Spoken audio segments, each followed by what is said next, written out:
जन्मज दुःखविनाशकलिङ्गं तत्प्रणमामि सदा शिवलिङ्गम्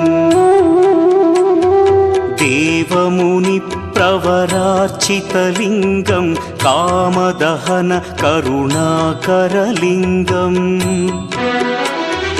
रावणदर्पविनाशकलिङ्गं तत्प्रणमामि सदा शिवलिङ्गम्